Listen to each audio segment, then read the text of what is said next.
네, 안녕하세요. 땅짚고 직톡입니다. 요즘 부동산 시장은 그야말로 한치를 내다볼 수 없는 상황인데요. 서울 아파트값이 반등세를 나타내자 정부가 민간택지 분양가 상한제라는 추가 규제 카드를 꺼내들었습니다. 그러나 과연 효과가 있을 것이냐를 놓고 의견이 분분한 상태인데요. 오늘은 부동산 시장에 대한 날카로운 분석으로 유명하신 홍춘욱 숭실대 겸임 교수님을 모시고 얘기를 나눠보겠습니다. 박사님 안녕하세요. 네, 안녕하세요, 팀장님. 네, 아시다시피 홍춘욱 박사님은 주로 증권가에서 20년 넘게 거시경제와 부동산을 분석하셨고 여의도 학파의 시조라고 불리는 전문가신데요.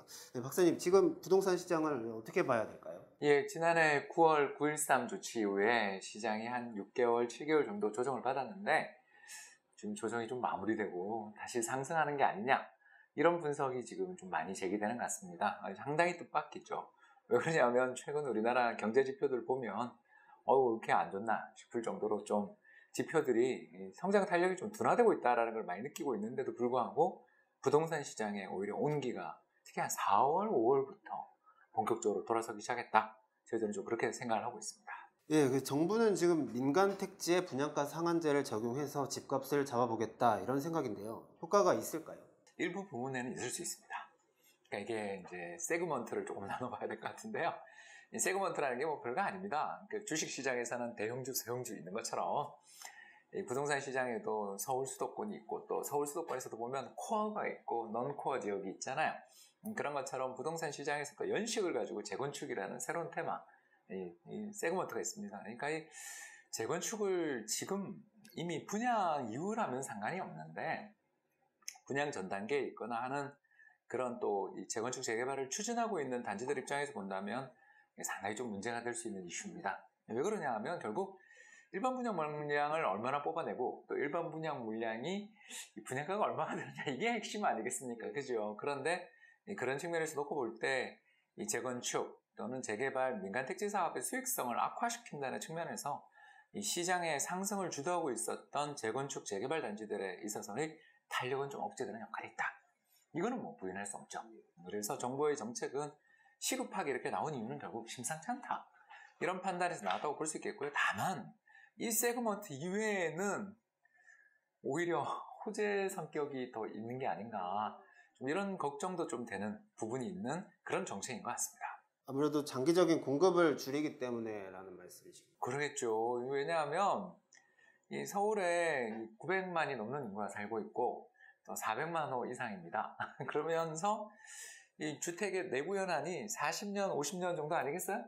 그러면 이게 재건축이 손쉽게 딱딱 돌아가면서 어떻게든 좀 잘 되기 위해서는 뭐 좀 표현이 그렇습니다만 거의 연 10만 호 이상은 최소 저는 그렇게 보여지는데요. 10만 호에서 5만 호 정도는 뭔가 이렇게 주택 공급들이 이루어져야 하는 그런 시장의 상황이라고 볼 수 있는 거죠. 서울에서요? 네, 서울에서만.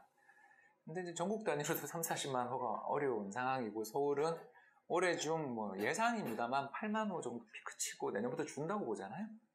이렇게 신축 주택이 소득 수준이 전국에서 제일 높은 서울 지역에 신축 주택이 잘 공급 안 된다라고 하면 사람들은요 소득이 오르면 다 똑같습니다.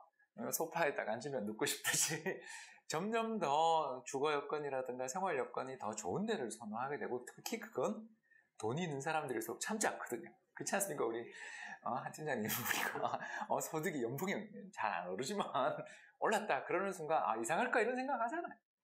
이런 경제력을 가지고 있는 사람들이 상당히 많은 밀집되어 있는 이런 지역에서 신축 주택의 공급이 앞으로 줄어드는 이른바 공급 절벽의 가능성들이 지금 제기되고 있는 상황에서 여기에 재건축 재개발 단지의 수익성을 악화시키는 정책은 그러니까 그 해당 단지의 탄력은 제약할 수 있을지 모르지만 점진적으로 이렇게 장기적으로 좀 높게 본다면 시장 전체에 있어서 신축 주택에 대한 어떤 선호를 더 강화시키면 희소하니까 우리가 이 인생 삶에 있어서 가장 중요한 건 공기와 물인데 이거 우리 사실 돈을 잘 지급 안 하잖아요.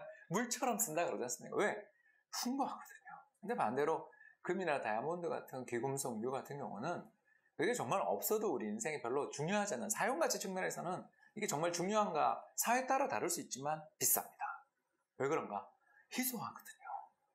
이런 점에서 시장의 세그먼트별로 이 반응이 좀 다르게 나타날 수 있다. 이런 말씀을 드리고 싶습니다. 지금 보면 말씀하셨지만 경기가 굉장히 안 좋다고 하고 또 앞으로 인구가 줄어들 것이라고 하는데 말이죠. 근데 최근 몇 년 동안 집값이 많이 오른 이런 이유는 근본적인 이유가 뭐라고 봐야 할까요? 역시 주택이 늘어나는 속도도 적었고 아까 공급 이야기했죠, 그죠? 두 번째가 가구 수 느는 걸 우리가 무시해서는 안 된다. 이 말씀을 좀 드리고 싶어요. 예전에는 4인 가구 모델, 5인 가구 모델이었어요. 그러니까 아이들 둘, 셋 혹은 부모님 한 분 봉양 뭐 이런 모델이었어요.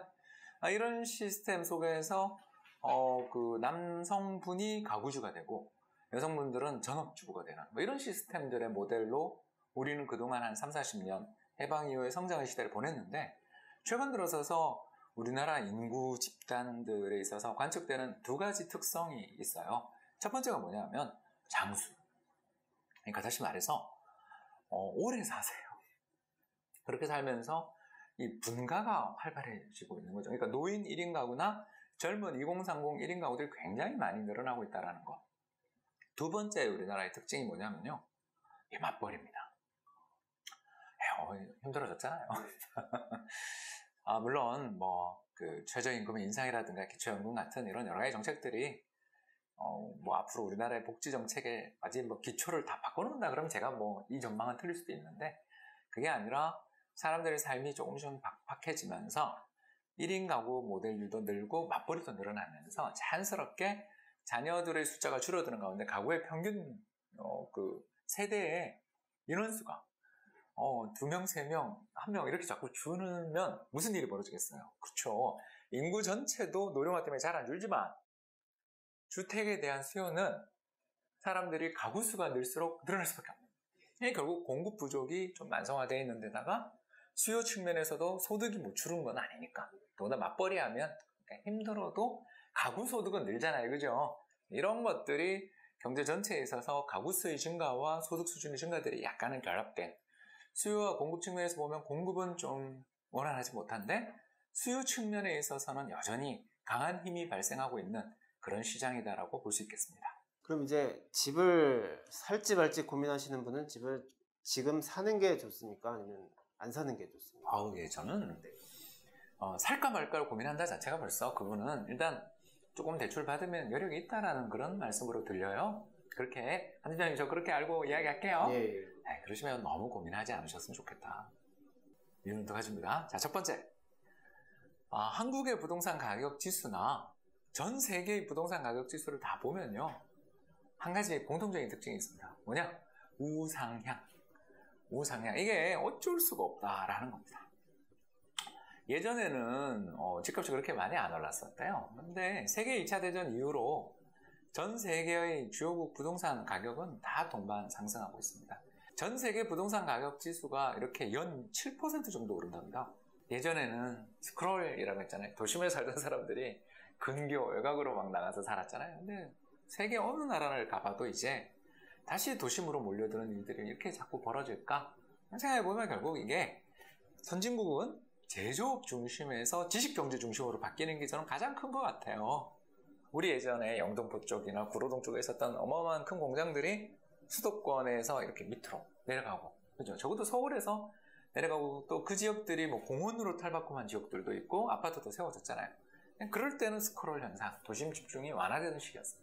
그러나 요즘 어떻습니까? 지식경제의 시대가 왔어요. 한 명의 천재 또는 대단한 뛰어난 아이디어 하나가 수백 명, 수천 명, 아니 수만 명을 먹여 살리는 세상이 왔습니다. 결국 무슨 이야기를 드리냐면 인재들은요. 집결해 있을 때 아이디어가 샘솟아요. 그래서 대도시, 그러니까 젊은 사람들이 모여들고 있는 그리고 지식경제 중심의 대도시 지역 어딜까요? 우리나라에 네 군데가 딱 떠오르지 않습니까?